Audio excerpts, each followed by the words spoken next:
Up, what's happening? Welcome back into another edition of Fast Five Sports. We got the whole crew with us today. I'm Matt Infield. That is Griffin Deberay. Over there, we've got Digital King, the executive producer of our show, and stat boy Jacob Gallant. Gentlemen, happy Friday. Happy soggy Friday, but still happy Friday to you both. How we doing? We're doing all right. Yeah, rain's going to be a bit of a damper once again tonight for Friday football, but yeah. Bro, I've been doing this. This is my 6th year covering high school football and local television. Every couple of years, you just have a year where you just get terrible luck on Fridays when it comes to the weather. We're in one of those years right now because, I mean, it's rained, I think, at least 4 out of the 6 Fridays, and 2 of them have been remnants of a hurricane. Well, that's a first. Yeah. I have not had that in my time in local television. But, you know, man, if the games are going to be played, we're going to be there with rain gear on our cameras and all. So you tell me you didn't get a lot of hurricanes in Wisconsin? No, we got plenty of snow games. Hey, and that's trust me, I'd rather be shooting in rain than snow. I'll tell you that much. I will tell you that much. Snow does sound more fun now. I'm not gonna complain too much because there are worse things to do. There are worse things to do in the rain than shoot football. But we got a stacked list of games for you tonight for Friday Football Fever. Jacob, do we have a list of all the games? Sir. We do. Sure. We do. All right, our game of the week, which we will talk more about in just a second. Kind of towns border each other. Really old rivalry around the area. 5-0 Collierville on the road to take on 3-2 Germantown. That is our game of the week. I will be there tonight.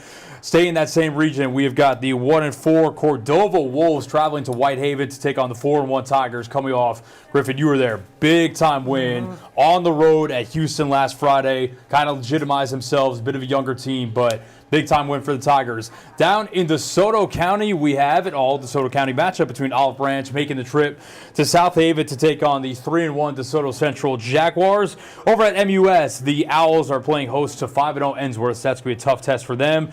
I said this could be a really good game. Southwind versus Melrose. A lot of weeks could be our game of the week. The Jaguars 4-1 with star quarterback Kelvin Perkins leading the way. Melrose City at 3-2 in the season, but they now have their full complement of playmakers back in action. Jabari Morrow, Ryan Brown. So I think that's going to be a really fun game as well. And last but not least, we have a district matchup at Hamilton High School.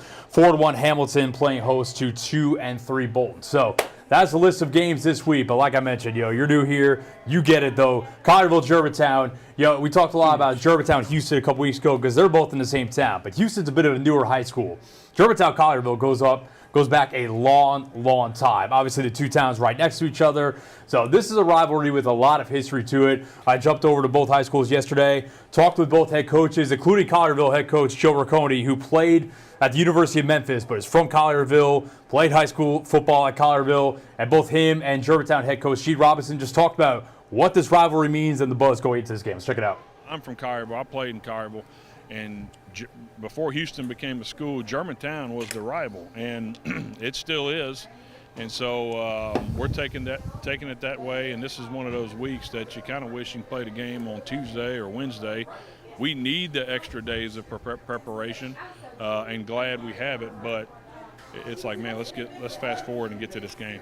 Man, anytime Germantown and Collierville get together, man, it's going to be a big one. You know what I mean? So the rival is not only the schools, the rival are the communities as well. The town of Germantown and the town of Collierville. So it's going to be a special, man, event tomorrow, man. And I'm sure they're going to come out and our fans are going to come out. So it's going to make a worthwhile experience. Joe Riccone over at Collierville, he also told me that they are treating this game very much like a playoff game because when you look at Region 8 6A, there are 8 teams in that league. Only 4 of them are going to make the playoffs. And in my estimation, at the very least, you have 5 playoff caliber teams. Collierville, Germantown, Houston, Whitehaven we just talked about, and Bartlett as well. To the Arlingtons and the Cordovas, we'll see if they can bounce back the rest of the season. But a really good team is going to be left out of the playoff mix. So winning games against teams that are in that mix is going to be really important. So that's our game of the week. Really excited for that. Where are you going? Where's your game? I'm at Cordova Whitehaven. Man, your Whitehaven's good luck charm. Yeah, I am Whitehaven's good luck charm, man. I love what Whitehaven's been doing. You went a couple weeks ago when they played White Station. It was all about the ground game. Chris Talley went crazy. It was so interesting because flip the script against Houston. They couldn't run the ball at all. They were throwing it all around the yard, play action like crazy. And the defense came out of nowhere, shutting down that like Houston 5 offense. turnovers, right? And that Houston offense had been putting up points on everyone all year long. So it's going to be really interesting. One guy, Terrence Whitley, slot receiver, number 10 on Whitehaven. Dude can play. Against Houston, he was blowing by everyone. Dude can flat out play. It's going to be really interesting tonight. I think It's going to go back to the ground again with the downpouring rain. Yeah, so yeah. It should. Expect the heavy dose Christopher Talley tonight. I think the really fun thing, if you follow Whitehaven or if you're a fan of Whitehaven football, I talked to Rodney Salisbury, their head coach, a couple weeks ago. Last year, they barely missed the playoffs. They were super, super young last year. Tons of freshman and sophomore play. They're still young this year, but now a little more experience, a lot of guys who have played a lot of football. We'll see what they can do this year because obviously they're right in that playoff mix. And beating Houston, I would expect them to make it. Next year could be a lot of fun for Whitehaven because they're going to have a big group of seniors that have a ton of experience and have been a part of winning football at that point. So, like I said, it's kind of that fun year where it's like we're building something. We're good now. Next year could be a lot of fun for them. So I'm curious to see how that plays out. So that is Friday Football Fever tonight, rain or shine. And today, like it has been many Fridays, unfortunately it is rain. But I'll have a live preview at Germantown High School at 6. Friday Football Fever coming up tonight at 10. You won't want to miss it because we have a great menu of games on tap. All right, let's switch gears to the hardwood now. It has been a busy week for the Memphis Grizzlies. Unfortunately, got a little bit busier this morning. Not news we want to hear. Vince Williams Jr., so he was in training recently, felt some pain in his shin, and now it has been diagnosed as a stress reaction in his left tibia. I think I got the diagnosis correct.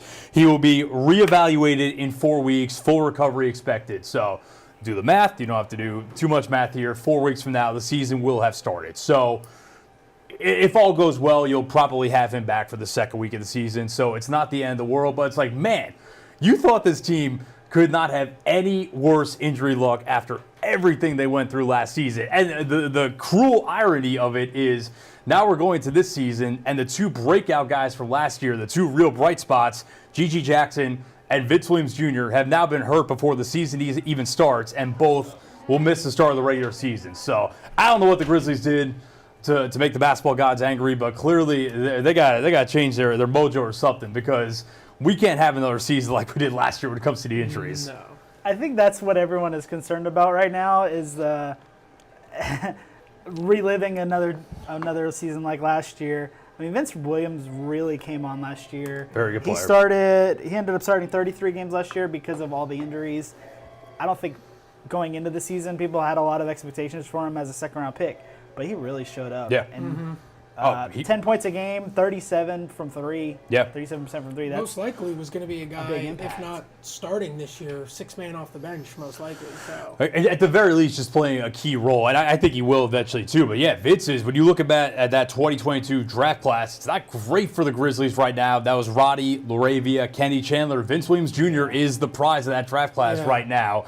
And I think Vince is the perfect – I think Vince can play on any team because he does basically everything, doesn't command the ball a ton, but like you said, really improved his three-point shooting last year, which is, I think, really what kept him on the floor because we knew he could defend. He's just got kind of this long, lanky body that you could put him on probably 1 through 4, and he's a dog defensively. Like, I don't know if you ever talk to Vince in the locker room, like, he's this quiet, unassuming guy, but man, he is a pest.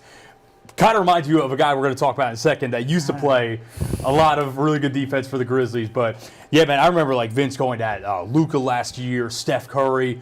Vince be talking that trash on the court. Like, I promise you, he's not afraid of anyone. But, a little bit of ball handling as well, good shooter, good defender. So, yeah, Vince is going to play a key role in this team off the bench this year. It's unfortunate we're not going to see it opening night, but hopefully not too long after that. He's such a big piece. Every team is looking for that 3-and-D guy, especially come playoff time. Guys that you can always play on the floor because they're not particularly weak on either side of it.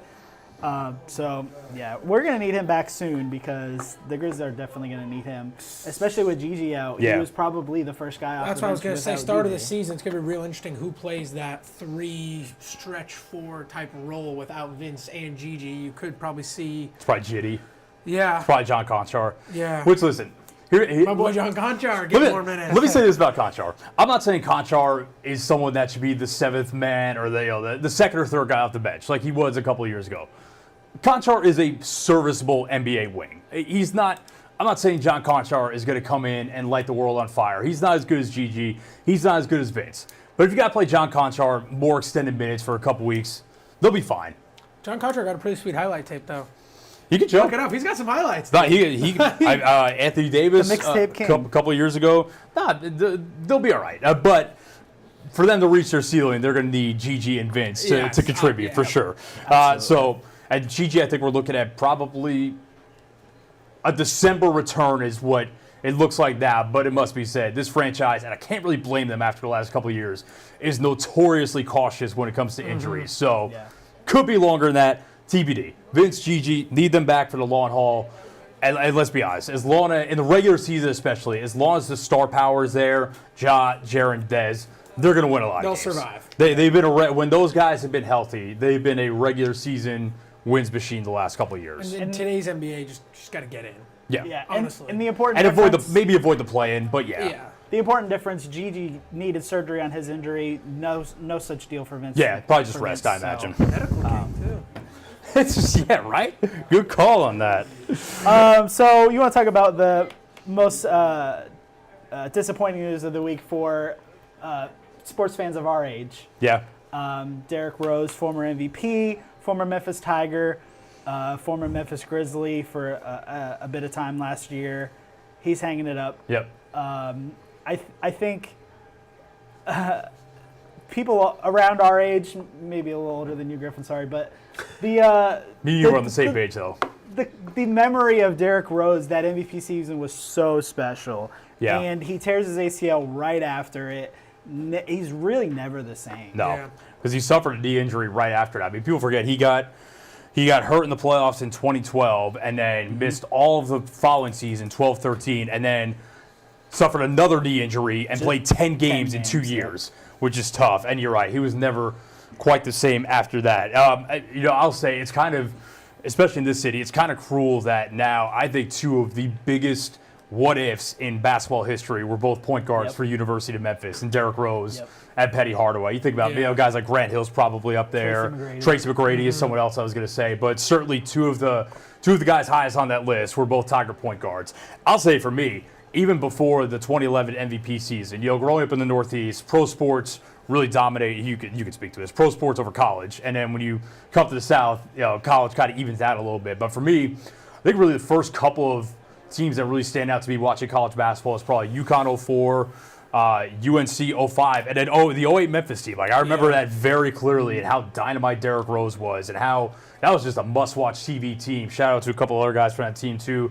Chris Douglas Roberts, my guy Joey Dorsey as well. But Derrick Rose made an imprint right away, and he just looked like a star in college, and he proved to be that. And winning, he's the youngest MVP in the history of the league, and I think really he came in the same draft class as Russell Westbrook, and I think he really kind of paved the way for this new generation of hyper-athletic point guards. Think about guys like John Wall, and it's kind of ultimately led to Ja Morant as kind of like maybe the next peak of that.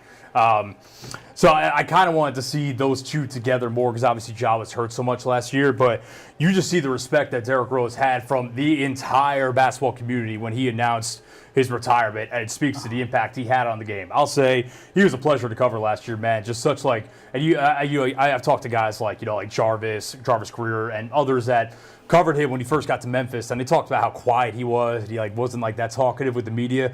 Man, you talked to him last year, and he's just so thoughtful and introspective, and you could tell his journey has taught him a lot of life lessons that he's now willing to open up and share with others. So, yeah, man, I loved covering him. I'm glad he got to go out relatively on his own terms, and he made a huge impact for sure. Do you guys have a favorite Derrick Rose memory? I do, actually. So there's a clip on YouTube. Just type in Derrick Rose 3 dunks versus Heat, and it's a playoff game in that playoff series in 2011 against the Heat where in a 5-minute span he just ripped off 3 nasty dunks, and the last of them was he went right, left, crossover on the wing, and he threw it down on, who was the Heat center? It wasn't Bosch. It was Joel Anthony. Just threw it down on his head. Right there. And you hear Reggie Miller and Steve Kerr actually were on the broadcast, and you hear them just kind of losing their minds because of how dynamite and special it was. So, and then I would say the 50-point game when he was with the Timberwolves as well. I'm glad you brought it up because this game was so special. You could really tell that he had been down for many years. This is well after the ACL injury. To put up 50 points, and you could really tell his teammates were rooting for him so hard. He was really beloved by that team. I got the numbers from that game. It was 50 points, 19 of 31 from the field, 4 of 7 from 3, 8 of 11 from the line, 6 assists. That's classic D Rose. Yeah. And doing that in 2018, 6 years after his MVP season, it was really special. Yeah, and after to everything watch. he'd been through by that point, he had been on multiple different teams, kind of shuffled around. It seemed like it was the end of Derrick Rose a little bit by that point, and then he just puts the genie back in the bottle and goes crazy for 50. And though he obviously didn't live up to that MVP caliber, he had a good season that year as well. Yeah. I think he averaged about 18 points. He was a good player off the bench for that team. I think he deserves. That's something I was going to hit on. I think he deserves a lot of credit. I think that some of the toughest players to see their games age gracefully are the ones that are hyper athletic and dependent on that. And you grow up, and that gets you when you're so much more athletic than everyone else. Someone like a Derrick Rose, kind of see it now with Russell Westbrook in a way. It's tough when you start losing that to adapt your game gracefully and still make an impact. He, after all the knee injuries, did that. I mean, he could still. He wasn't dunking on dudes anymore, but he could get to the rim at will. Really good mid-range jumper. Like another guy that comes to mind in that regard is Vince Carter. Obviously, Vince Carter is a much bigger player than Derrick Rose, but I think that you deserve a lot of credit because that is not an easy evolution for a guy of that mold. And later in his career, he actually became a really good three-point shooter, something he didn't do in Chicago. His MVP year, he averaged 33% from three.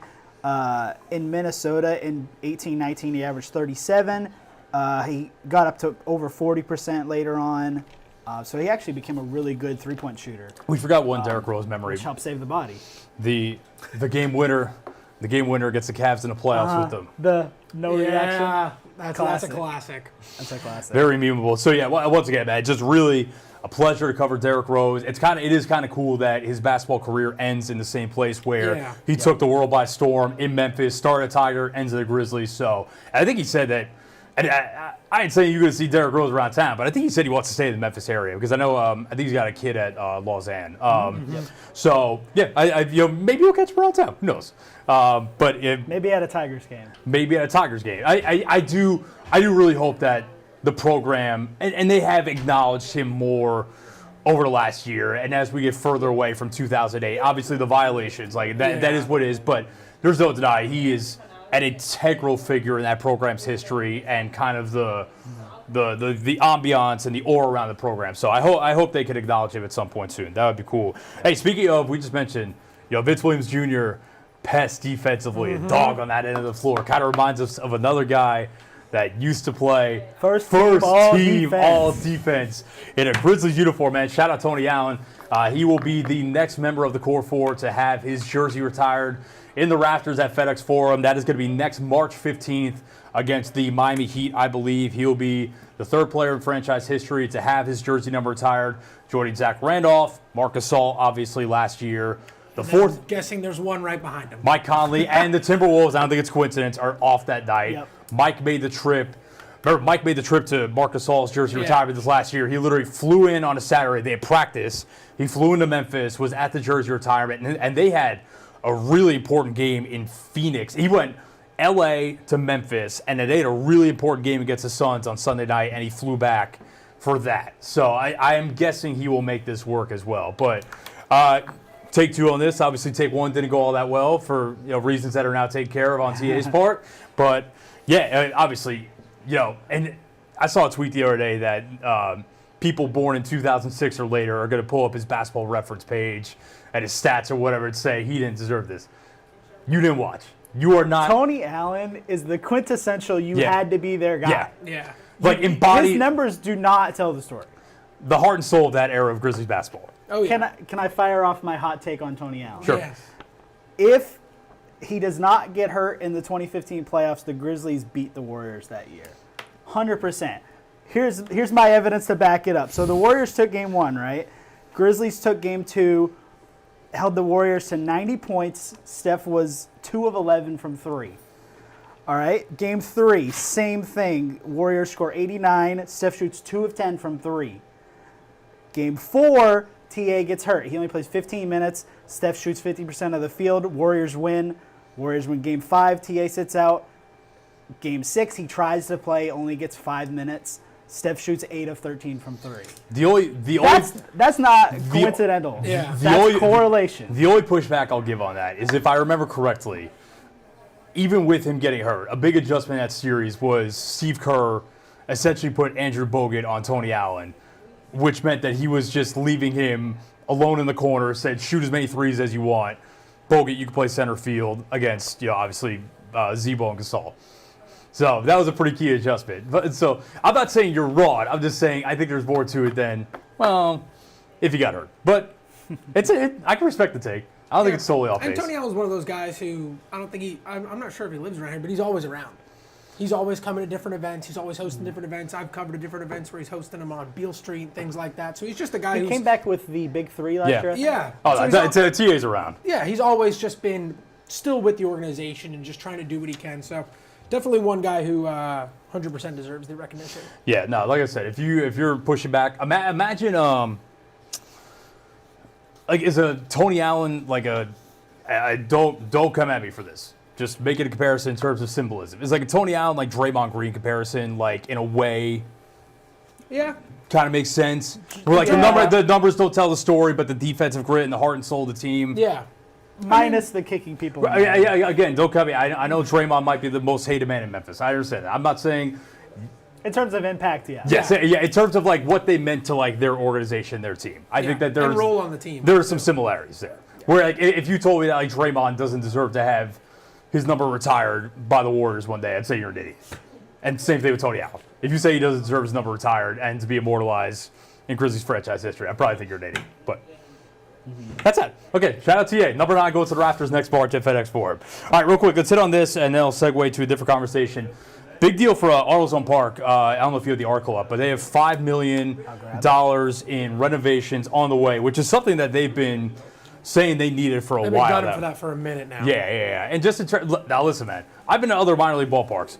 AutoZone Park ain't that bad, but you talk to Craig Unger and other people that work there. They're like, there's little things behind the scenes, things you don't see, plumbing and whatnot that could use some work. And it's a cool thing to show off downtown. So I think that you want that stadium looking as good as possible and as good a shape as possible. And then hopefully, there we go. There's the article right there. And also, of course, in theory, 901FC is supposed to have their own stadium at some point soon. I don't think it's going to happen, so I think they're also going to be here. So when you've got two teams that people do care about in the city playing in this park, I think you want it to look as good as possible. Yeah, I think this honestly might show the hand a little bit that the 901FC stadium is a lot more in the distance than we think. Yeah. Because I think this upgrade is essentially for both teams who call that place home to have those changes for the foreseeable future. I would say you're most likely not getting a 901FC stadium for the next 5-ish years. Somewhere around there would be my guesstimate timeline from doing a couple stories on that. So this is definitely an upgrade saying, hey, both these teams are going to be here for the next 5 to 10 years. We got to do something about this to just, again, it's just slight upgrades. Yeah. It's bathrooms, it's concessions. Instead of LED lights. Lights, things like that. It's just minor things, but that can go a long way towards helping the presentation of maybe people passing through town and things like that. I mean, if you're driving through town, if you're driving through downtown randomly, you're probably a lot more likely to pass AutoZone Park than you are FedEx Forum. Just give it AutoZone Park's right in the middle of Union Avenue, and FedEx Forum is on MLK and Beale. It's big for the city to keep the team around. Yeah. Unlike another city that you want to talk about that. What a good transition. That's a great transition. I'm working on it. Man. So you want to watch this clip real quick? Sure, let's do it.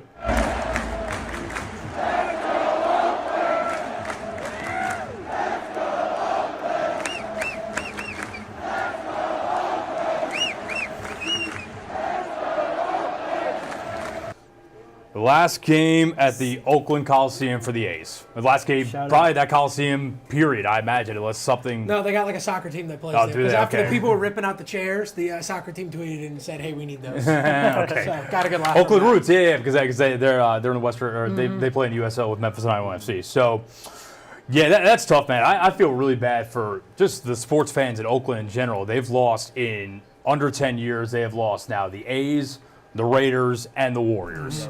And now have a USL team, and that's it. And It's just, listen, other people have said it, but I don't care. I'll repeat it as well. This is nothing but greed on behalf of A's owner John Fisher. He does not, frankly, give a damn about the fan base there. He wrote this tone-deaf letter about they tried. You didn't try it all, man. Yeah. You wanted to get to Vegas as fast as possible. Did you you see did the not try clip it all. of the news anchor in the Bay Area Yes. Yeah. responding to that? Yeah. I thought that was really well done. Yes. From what I understand, he was kind of operating in bad faith trying to get a new stadium Well, around and there. the whole weird part of it, I think, is very confusing. That I think people may not realize is they don't have a home in Vegas right now. There Nope. are no actual plans in place. So they're going to go to Sacramento for 3 years.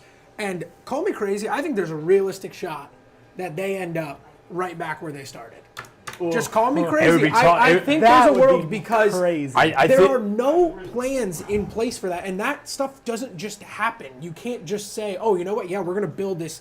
And if I know Vegas, we're going to build this enormous stadium that's going to be the greatest baseball facility you've ever seen. That's not just going to happen overnight.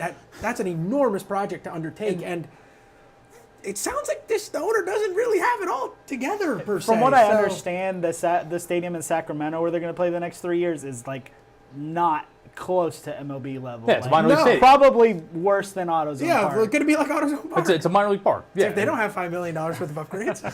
I think the only way they could ever go back to Oakland is if John Fisher is no longer the owner. I think that. Well, if this falls apart, Maybe he's he forced probably to- won't be. I'll tell you, I've got a kid that I interned with when I interned with the Tampa Bay Rays back in 2018. He's from Northern California. This dude was the most die-hard Oakland A's fan you could imagine. Jerseys, followed the team, everything. Like, enormous fan. He's a huge A's and Sacramento Kings fan. The minute that it was announced that they were leaving, he went on Facebook, said, I'm basically selling, auctioning off all my A's gear. Like, I am no longer affiliating my fandom with that franchise. And I'm telling you, that has nothing to do with the players. That has nothing to do with the city. That is entirely to do with John Fisher, the owner. So, yeah, man, he's tone deaf. He doesn't care about Oakland. It's a shame what he did there because, for us growing up, again, probably a little more our age than your age, but, like when I first started watching baseball, man, the A's were a powerhouse, dude. The big three, the original big three, Tim Hudson, Mark Mulder, Barry Zito in that rotation. They were nasty. And then you think about guys like Miguel Tejada, Eric Chavez, Jermaine Dye, shout out Jermaine Dye, that lineup as well. I mean, they were a good team. And even over the last, let's say, 15 years, when they had like the Olsen, Chapman days and whatnot, they were a good team. And now And they always filled that Coliseum, even though everyone kind of knew that it was substandard. They always packed that place. It was always really loud. I remember the Jeter game with the flip. That crowd Yeah. was incredible there. I went to a game there probably close to 20 years ago now. It was a cooler experience. My dad got us tickets on the right field line where like we had dinner they had a restaurant like behind a glass casing, and then we went to our seats from there. So that was cool. That was cool. But yeah, it's just I have zero doubt that the fan base there is incredibly passionate and they support the A's. Actually, I talked with when I interviewed Brent Rooker, who's their best player now, obviously from Germantown. I talked with him probably a month ago was when I interviewed him, and I was like, "What's it like, just kind of dealing with all that?" And he said the fans that show up are awesome, and they can't control the fact that not many are showing up because he didn't say this, but I mean it was a protest against basically ownership. Yeah. That's all it was. So And they all showed up, as we saw, for the last game. Definitely Yeah. special to see there. yeah, I hope their Vegas fan plan fails miserably. John Fisher sells the team, and they end up back at Oakland because that's where they belong. But that's That'd it. be incredible. All right, stand on business. What do we have here? All right, so you want to debut a new segment called Stand on Business? Let's do it. You want to stand on business? All right. We are going to talk about the World Series. Okay. We're in the final weekend of the regular season. We're going to give our picks for the World Series, and then we'll revisit at a later time and see how wrong we were. All right. Okay. How's that sound? Sure. Okay. Am I leading us off? Sure. Go for it. This is a wild year. I do not think that there is a clear-cut best team. I will say I think your Phillies are probably the favorite. I would say they are the best team across the league going to the playoffs across both leagues. I do not think that there is a clear-cut favorite. However, the last couple of years when there has been a clear-cut favorite, like I think I picked the Braves to win the World Series the last few years and flamed out twice. Had to go to the bank twice. At the hands of your Phillies. I have coming out of the NL. Might be a bit of a surprise. I got San Diego Padres. Okay. That's a fair pick. I mean, Good pitcher Explain your rotation. thought. Good pitcher rotation. Good bullpen. Tatis is really starting to come to life. Good lineup. Jackson Merrill, Machado, Jerickson Profar having a career year. And shout out former Cardinal manager Mike Schilt, who we should have never gotten rid of, but I think I think he's got those boys playing good ball at the right time. They did not. They didn't win the division. They had a chance going to Dodger Stadium this week. Basically, if they swept, they could have made it really interesting. Going to the final weekend, Dodgers win 2 of 3. Dodgers are good. I don't know if the Dodgers had the pitching over the course of October, so that's what scares me about that, because they've had so many injuries. Ooh, this pains me to say it. Out of the AL, I've got the Yankees. Just because, now I will say, it would not shock me if some of that Houston Astro devil magic came alive in October. But here's Don't the speak thing. that into existence. Here's the thing. The Orioles, I think, have lost too much pitching to injury. yeah. The Astros, I still don't, like I said, I wouldn't be surprised, but they're not my pick. And then the Central teams, just don't know if Cleveland has quite enough offense after Jose Ramirez or enough pitching. Now, if Cleveland had Shane Bieber healthy, that might be a different discussion. But they've got a nasty bullpen with Clase. But, okay, I'm going Padres, Yankees, and in a reverse of 1998, and for their recently dead owner, Peter Seidler, I've got the Padres win the World Series. Okay. You don't have to do it. Little bold, maybe, but yeah, it's October. Weird things happen. And hey, look at last year's World Series. Rangers Diamondbacks, who would have picked that going in? Not me. Not me. Not me. All right, so that's Not me. it. I'm on record. Padres over the Yankees in the World Padres or Series. Yankees? Who you got? I mean, it may feel like a hard pick, but I'm going to go with Phillies out of the National League. I do think in years past it's been different. In the past 2 years they've been this underdog type of feel, having to play against the Braves twice in the wild card in the divisional round back to back. So this year's a lot different because the expectations were there from the beginning, and They've lived up to it. they've lived up to every single piece of it. Pitching's been good. I mean, the lineup's just, when they got everyone going, that lineup is just stacked from top to bottom. So I'm going to say Phillies out of the NL, and I'm going to go with the Devil Magic. You're going with the I'm Astros, gonna go running with back the for Devil 22 Magic. then. I think it's going to be a rematch of 22. I don't know why, but this team, Astros just find a way. they win. And every year they just find a way, even if it doesn't look like they're going to get there. Yeah. Every year they find a way, and I think experience matters. The Yankees, I just can't buy into it. Every year they choke it down. So. Fair? So who you got? Phillies? Phillies. Over Astros? I have to at this point. Yeah. we can't lose. No to the shot. Astros. He's picking against them. I'll go Phillies in 6. All right, so again, out of the NL, I agree with I think the Dodgers would be the favorite if there was more pitching. I just can't really trust their pitching to get the job done. That lineup is ridiculous, obviously. Can we shout out Shohei real quick? 400 total bases. First time since 01. Since Bonds in 01. Nuts. Sorry, keep going. Is he going to pitch in the postseason? I don't. Man, that'd be crazy if he did. know. That We'll would be see. the saving grace. But go We'll ahead. see. So I'm going with Griffin. I got the Phillies here. That lineup, 1 to 9, is very good. They got a ton of guys who could just blast a home run at any point. All it takes is a national tragedy, and we're looking at World Series MVP Castellanos. Nick So. Castellanos. I've got the Phillies, and I love the 1-2 in the pitching. Nolan That's Wheeler. really what you need in the Well, it playoffs. depends what Nola you get, but you well, never know in the postseason what Nola. Well, you get. Right, I remember but- Cardinals felt the brunt of Nolan Wheeler a couple years ago at 22. They in the postseason they've been fantastic the Yeah. last 2 years. Especially Wheeler, yeah. And out of the AL, they had a really bad September, but I'm going with Baltimore. Fair. That lineup 1 through 9, I think, is probably the strongest in baseball. I know a lot of them have been struggling. You were worried about the pitching, but they have a bona fide ace in Corbin Burns. We'll see how the rest pans out, but I think that lineup is just too strong. I think those guys are going to perform. Love Adley Rutschman, Gunnar Henderson. So, sorry, but I'm going with the Orioles over the Take Phillies. your pick. I I'm like going being with the underdog Orioles again. over the Phillies. It's probably a bad pick because they've been horrible in September, but Never know. all you got to do is get hot in October. I'm curious. Exactly. I'm curious how they performed this year because they took their lumps big time last year because they were the 1 seed in the AL last year. They got swept out of here by the Rangers. So, I do think there is something to be said about losing at least one before you win one. So, curious to see how they respond to that. But I don't think it's a bad pick.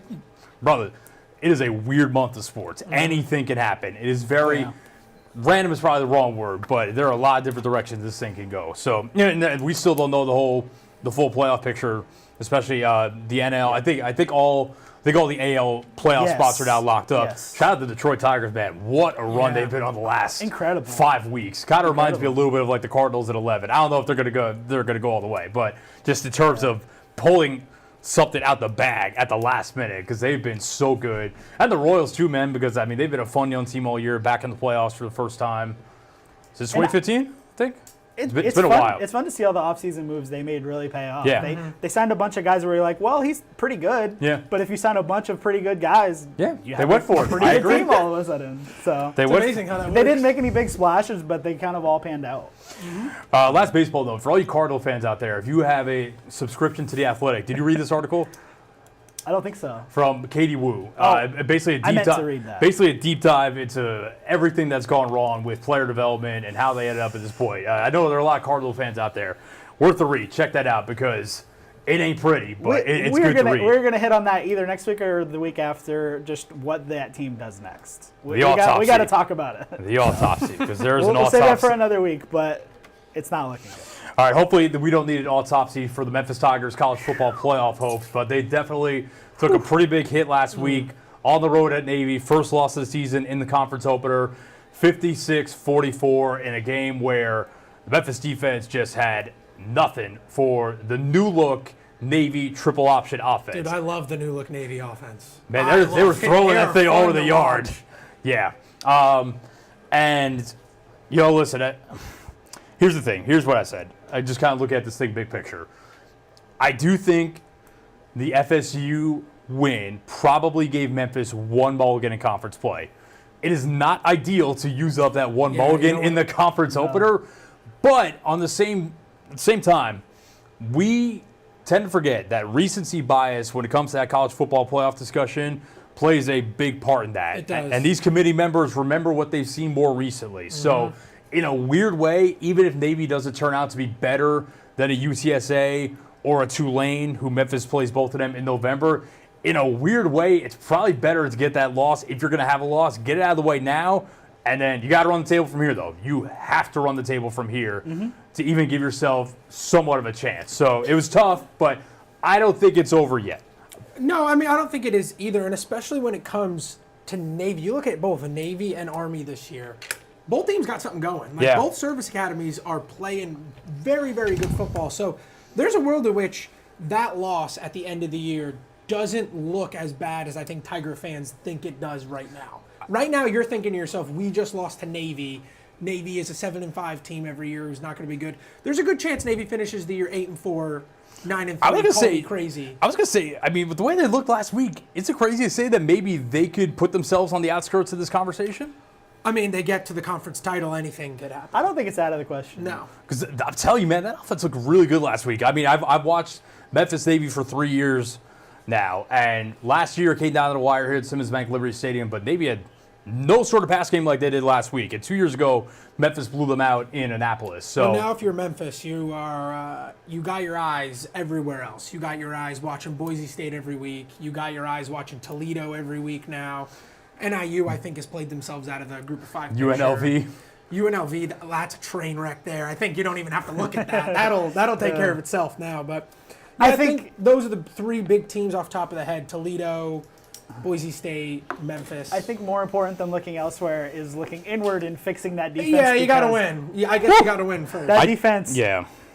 From the first few weeks, they looked all right. That last week was bad. A completely different story. I did ask Ryan Silverfield at his press conference on Monday just if it's easier for the defense to move forward and flush that and be confident the rest of the way, just because they look so good the first 3 weeks. I know the competition wasn't fantastic, but Troy's not a nothing, and Florida State is Florida State, even in a down year, and even as trash as we think DJU might be. They do have a win now. Yeah, they're on the board after beating Cal. Conference rival, 14-9. the Cal Bears.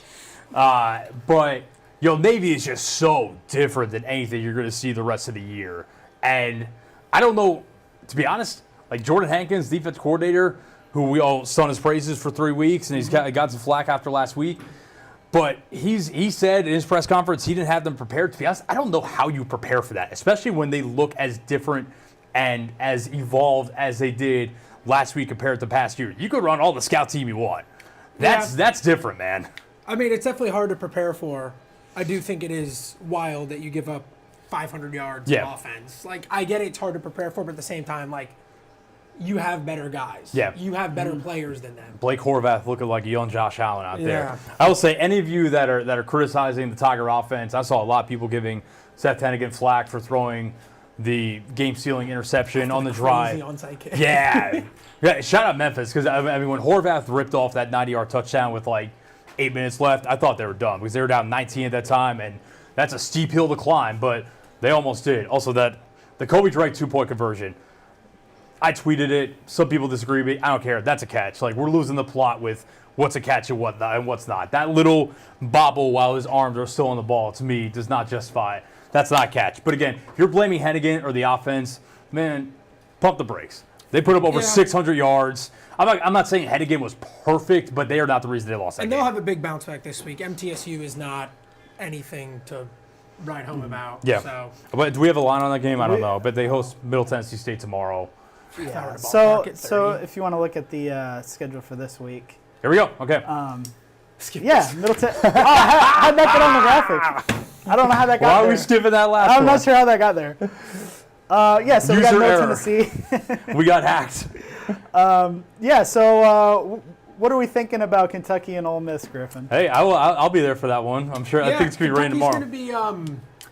It's going to be interesting because obviously we have not played a team like Kentucky. We played Wake Forest, and Wake Forest is obviously better than Furman and Georgia Southern and Middle Tennessee.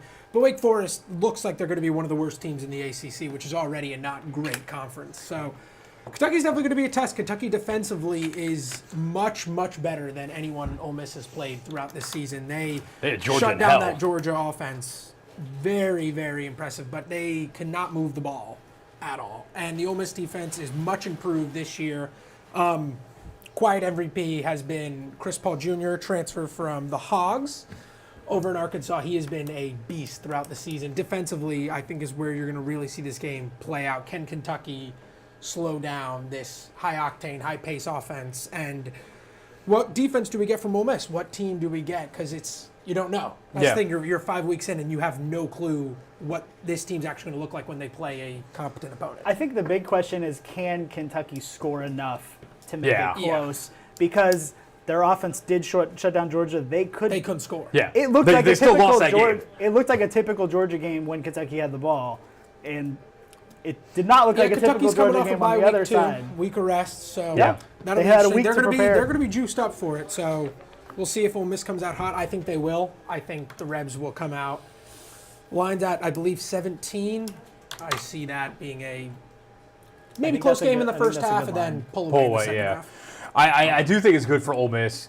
Listen, we talked about the cupcake schedule. It is what it is. This early season schedule, it's not the toughest competition in the world, but it is what it is. I do think it is good for them that instead of jumping in to SEC play against the likes of Bama, Georgia, LSU, who they get next week, Texas, Oklahoma, whoever, Tennessee, ease in with Kentucky and then go from there. Yeah, I mean, they ease in a little bit. They got Kentucky, and then they actually have to go to Carolina, which I think could be a tricky spot. Why did I say LSU? You're right. They do go to South Carolina next week. after that. But the South Carolina one, we'll visit that next week. But that's going to be a tricky spot right there because that place, when they played LSU a couple weeks ago, looked crazy. But Arkansas A&M and Jerry World.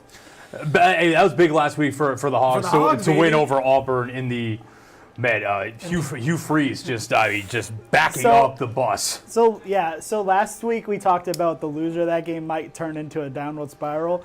It's kind of looking that way. Boy, it was spiraling by halftime. Good news for the Hogs. They weren't the loser of that game. Yeah. And I'm going to stand on business a little here, even though we're not standing on business. I think Texas A&M should not be ranked. I don't think they're a great team. Hear me out. A&M. Go for it. Last week played a backup quarterback. Wegman couldn't go. Yep. I'm not sure who they're starting this week, but that dude should play. The dude who played against Florida, the dude who played before that. I mean, he has brought a juice to their offense that Wegman simply did not have against Notre Dame and the other early games. They did struggle last week with, I believe it was Bowling Green. It was a little testy there for a minute. But, yeah, that's going to be an interesting game. I mean, I think Arkansas can win. if Arkansas wins, I think Arkansas they go to 5-1. I think Arkansas's got a good chance of seriously taking this game. It depends on what version of Taylor Green they get, but like I've talked about Right. before, I'm a big fan of his physical skill set. I mean, he is electric to watch. It depends on what version of him you He's get. just got to limit the mistakes. I mean, don't look and if now. he does, We were calling for everyone was calling for Sam Pittman's job early in the year, and he's going to play himself, possibly if they win this week, to 2-0 in SEC play, and 1 loss in overtime to a top 20 team. this could be a huge swing for that program. Yeah. I think by the end of the year, they'll have 5 wins if they win this game. I believe so, 4 or 5. 4 or 5. I mean, maybe they play themselves on the fringe of bowl contention. I think we looked at their schedule. Their schedule is pretty rough. The back end, it does end's get brutal. brutal. As most SEC schedules are. But I think a lot of people had this Arkansas season written for disaster class, and it doesn't look disaster class so far. No. Speaking of disaster class, Let's talk about your go to that? Bulldogs, baby. Okay, I jokingly put skip this one on the graphic, but in all probably can. seriousness, you can skip this one. I do know the unless line. you're a Texas fan. I do know the line for this one. You were shocked by this, and I texted our former colleague Parker King, who's also a Mississippi State grad. Do you know the line on this? I'm going to guess, 38? Yeah, it was 30. It might have moved. That was nice. Good call. It might have moved. When I looked on Tuesday, it was 38 on DraftKings. So the storyline this week is a new quarterback. Shapen's out for the season. We've got number 0, Martin Van Buren Jr. Michael. Is it? Michael Van Buren. Yeah, you was named off a president, and then No, added I junior. thought it was Martin. No, it's not Martin. Okay. Martin Van Buren was a president, though. I think he's like the 6th or 7th president. Number 0, which doesn't look good on a quarterback. Not a fan, but But- he's a true freshman. 4-star recruit. Can't be worse. We'll see. Go get We'll him, see what kid. First happens. start is in Austin. Here you go. The best team There in the you go. country. Have fun. Yeah. Tennessee's on We've bye. been singing the Vols praises all year. They're on a bye. They looked good last Another week. big win last week. I question Oklahoma and how good they are. I think Oklahoma was maybe a Sure. touch fraudulent. Sure, but Tennessee's defense showed up in a way that they Yeah. haven't this year and really made up for a lackluster offensive performance. So now we're looking at how good their offense is. Now it looks like they have a defense. They have a defense, which has been their Achilles heel. The for Vols the are last looking real good. Oh, no, 3 years of the Heupel era. I'm calling Tennessee as a national championship contender. They have to be in that tier now. I was in on them about 2 weeks ago. Hannah likes that. Yeah, they're absolutely a national championship contender. We'll see on.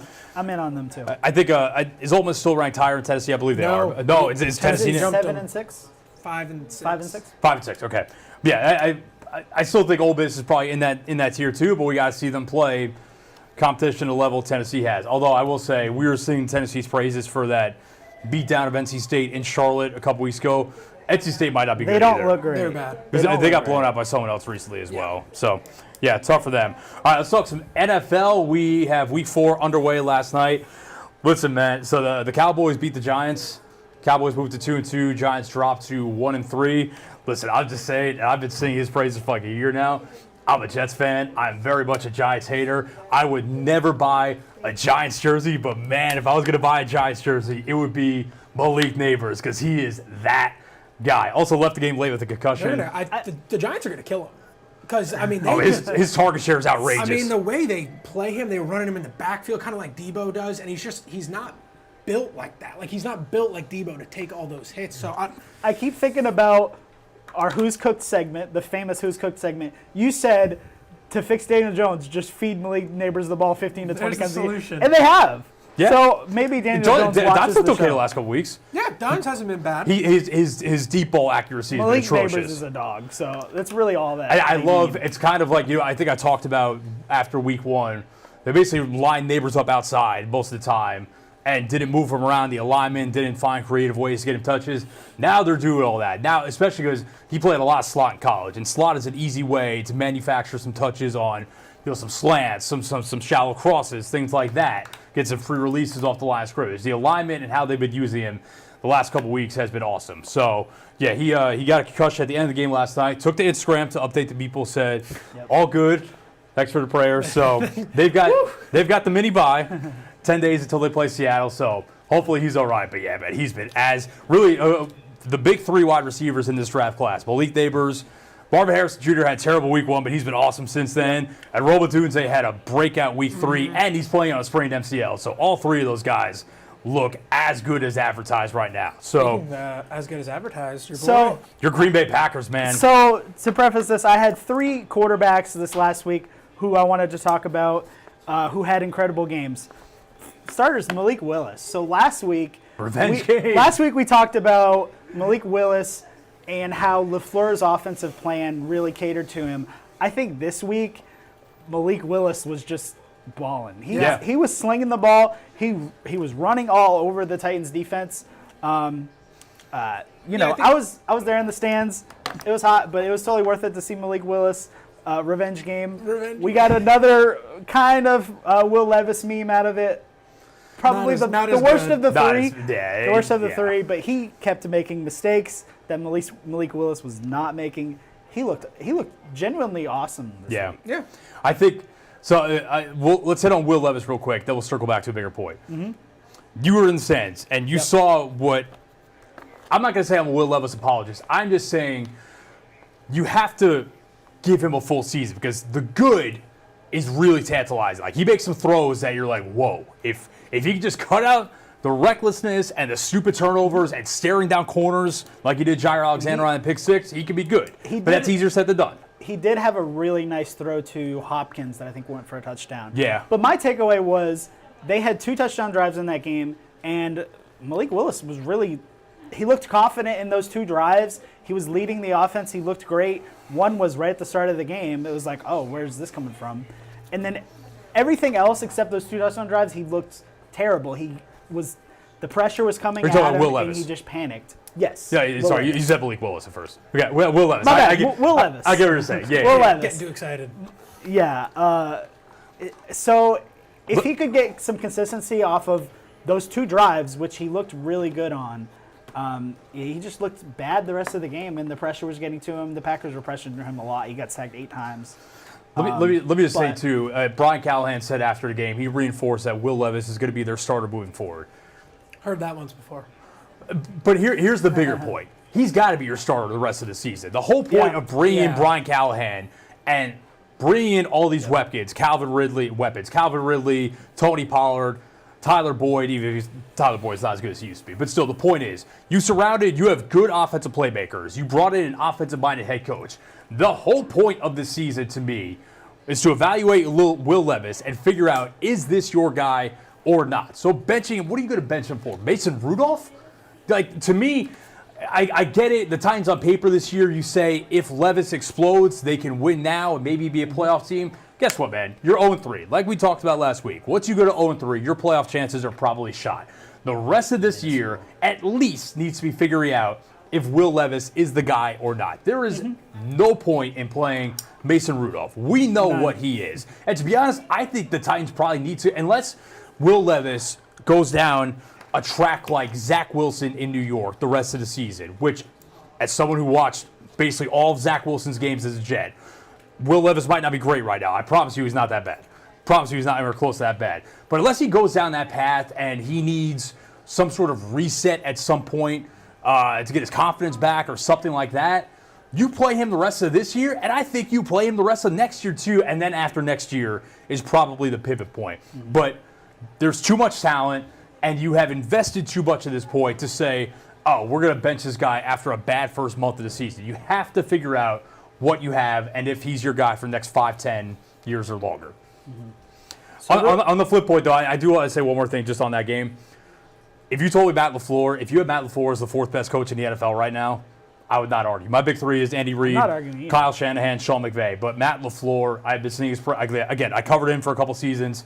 I've been singing his praises for a while. He did not get enough credit because his quarterback was Aaron Rodgers, and obviously Aaron Rodgers is what he is and can elevate a lot of coaches. But Aaron Rodgers getting back to that MVP level was in large part because of Matt LaFleur. We've seen what Matt LaFleur has done now with Jordan Love and what he's doing with Malik Willis while Jordan Love's been hurt the last couple weeks. I mean, he is one of the absolute best in the game.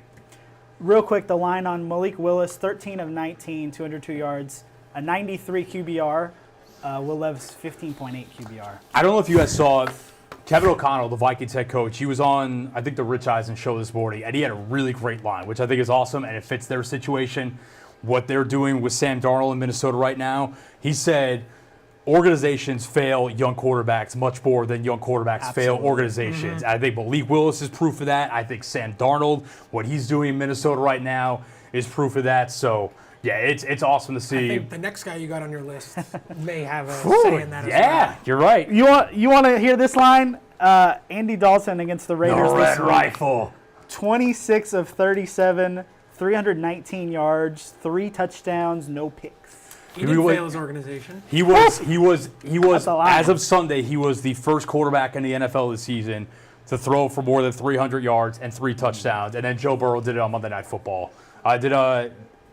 Allen threw 4 touchdowns. I don't know if Allen threw for 300 yards, but I know Burrow did on Monday night. But listen, this is what I think I said this a couple weeks ago. I said Canales is a good offensive mind. I've seen Dave Canales work with Geno Smith and Baker Mayfield really well the last couple years. I'm not saying Carolina has the greatest group of weapons in the league, but I think Deontay Johnson is pretty underrated. He had a career high in receiving yards on Sunday. He was awesome. Adam Thielen, salute. He gave up his hamstring on a touchdown catch. Who else? We got Chuba Hubbard, had a really big game out of the backfield. So, yeah, I'm not saying that Andy Dalton is taking this Carolina Panthers team to the playoffs. No. But it pretty clearly shows that the common denominator of what was going wrong there was Bryce Young. That was the first thing I said when I heard that Bryce Young was being benched. I said, what happens now if Andy Dalton comes out and he looks really good? And he did. Yeah, he did look really good. And I think if you're the Panthers, you got a real decision to make now because there are teams calling, seeing what the availability is of Bryce Young. I think I don't know what you do with him. I really don't. If you're the Panthers, I think at this point his trade value is so low. There's almost no point. It's not going to get. Is it going to get higher? Maybe in the offseason when a team gets desperate, I think would be the only thing. Yeah, and the thing is, a couple of people have thrown out ideas of where Bryce Young could work. The most popular one was Miami. That is obviously contingent on because you're not. I mean, maybe you get him in the building, but if Tua, you could say what you want about Tua as quarterback, but Tua has operated that offense at a high level. Bryce Young could probably operate that offense because Mike McDaniel's really good, but at that level, I don't know. But last week did show that you can't just plug in any quarterback into that offense because that brother Skylar Thompson was struggling. Yeah, Skylar Thompson and they got Tim Boyle reps. There's not a good sign.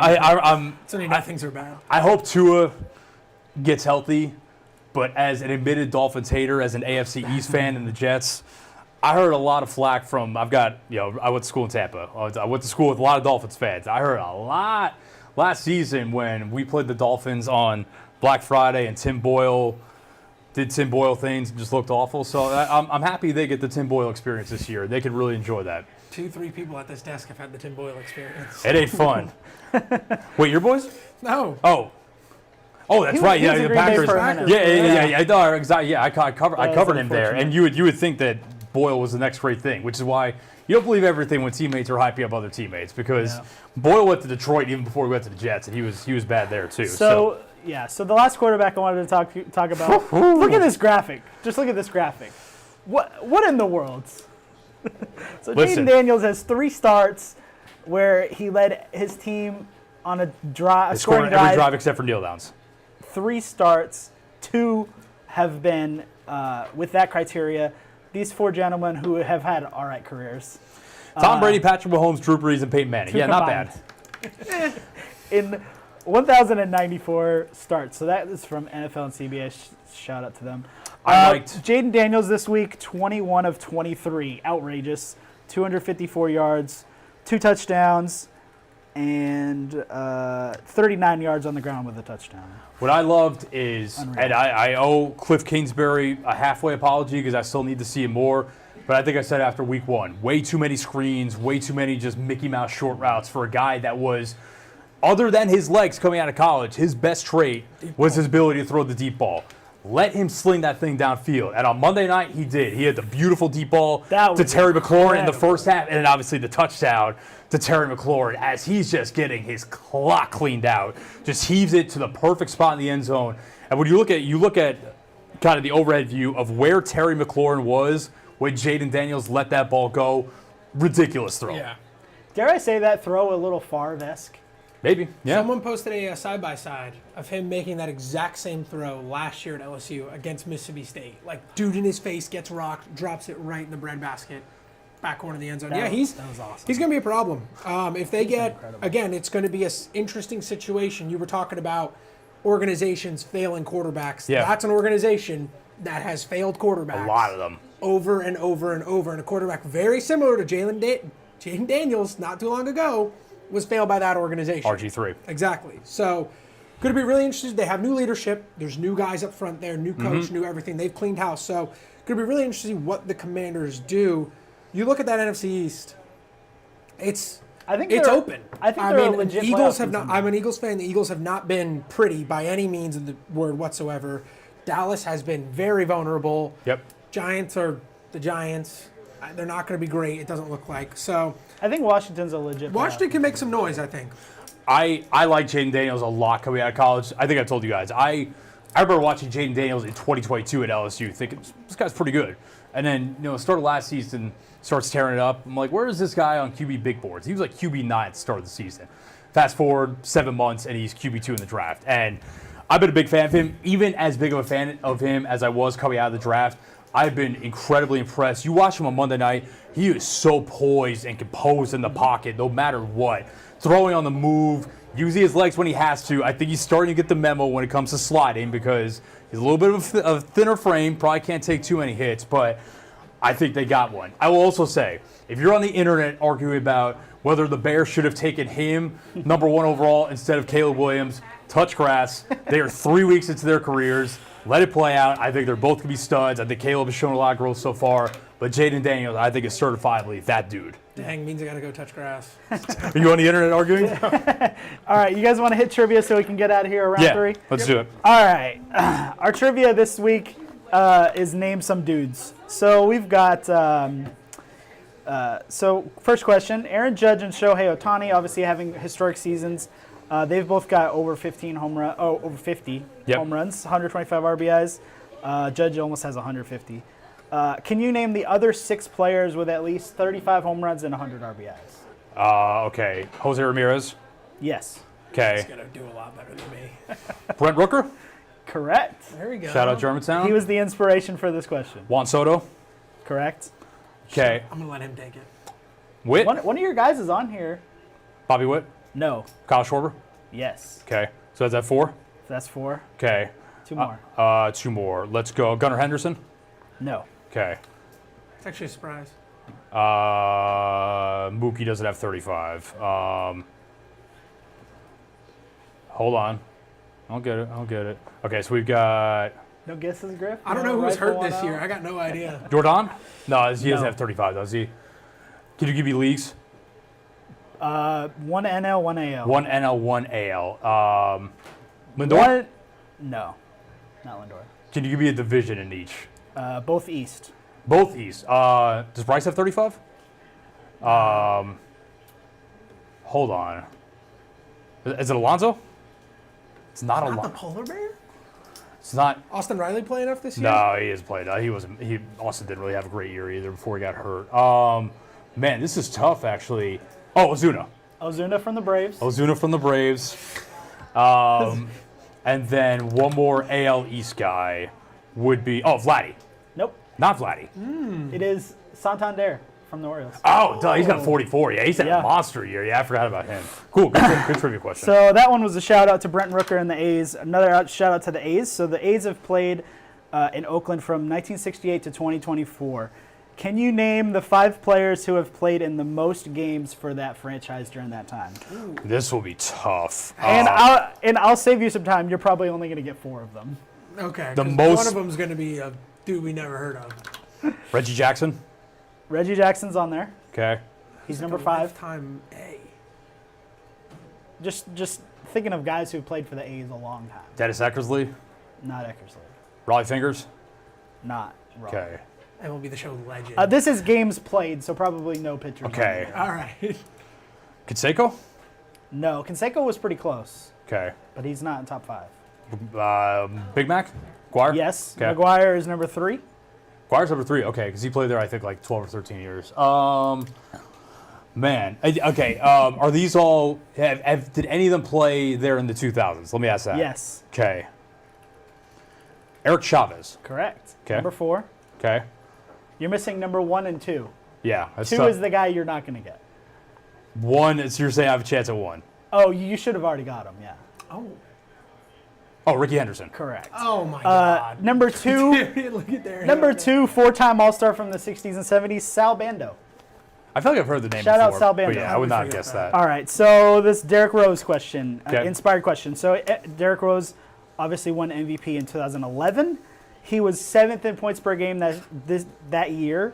Can you name the other 9 players in the top 10? Okay. LeBron James, LeBron. Carmelo Yes. Anthony, Yes, 2 and 3. Kevin Durant. That's 1. Okay. During his MVP season, Kobe Bryant, Yeah. That's 4. Dirk. Dirk's 10. Okay. All right. Wow. He's cooking. There are 2 names on this list that I love, but the 3 that you have left are the toughest. Okay. Oh, so wait, hold on. Get in your bag for these 3. So wait, hold on. I've got 7 already. Well, including Derrick Rose. Including yeah. Derrick Rose. Okay. Brandon Roy, No, That would have been a good pull. Blake Griffin. not Blake. Let's see. Get in the bag for this one. Get in the Joe Johnson. Get in the bag, not Joe Johnson. Paul Pierce. Not Paul Pierce. You Uh, got 1 big man and 2 shooters. 2011. was Amari? No, it was Amari. Amari. Amari My was man. number 6. The Knicks are back. Amari was okay. number 6. I did 2 shooters. You said Yeah, both sicko names. this isn't Michael Redd, is it? Not Michael Redd. Okay. Do you give conferences? I believe they were both in the West this year. Both in the West. Okay. Shooters from the West. Kevin Martin. Boom. That's a good Number pull. 9. Wow, Kevin okay. Martin. 2K 23 legend. and a half a game. Yeah, I remember he had like one really big 23 year. and a half. One more name. He averaged 24.1. So like to all the ladies out there that say that like guys just sit around and like name random athletes, like this is proof that we do exactly that sometimes. Okay. The West averaging almost 25 a game in 2011. Shooters. He was a bucket. Deron Williams? No. No. Oh. Was I'm a bucket? Was that a context clue? No. Oh, okay. Just saying he was a bucket. Okay. He got buckets. No one in the Wolves at that time. Sorry. Okay. I'm done. Go ahead. Monte Ellis. Ooh, Ellis, true. 24 Okay. again. All right. Okay. Last one. Can you name the top 5 running backs averaging, or just the 5, averaging at least 5 yards a carry this season? Had to have started all 3 games. Okay. Saquon. Saquon is on there. Bucky Irving. No. That was a wild guess. Not for a number starter. 2. Not. Oh, it has a start. It has a start. No, he's been really efficient though. Jordan Mason. No. I think he was close. Brees. Nope.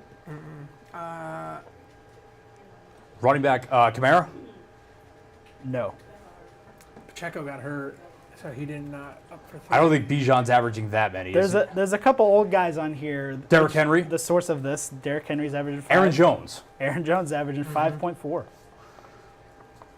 Okay, so we got A couple 3. of 30-year-old running backs getting it done. Okay, so we got 3. 2 left. 2 left. Okay. 30-year-old running backs. AFC, one NFC. Is the Jonathan Taylor? Correct. Okay. And the You NFC got this? I got Saquon. is You did the get NFC Josh Jacobs? No, because he had No, one big he was- game. He's been trash. Yeah, sorry, bad call on my part. Has to have started all 3 games. It's not Jordan Mason. Kyron Williams. He came up earlier in our conversation.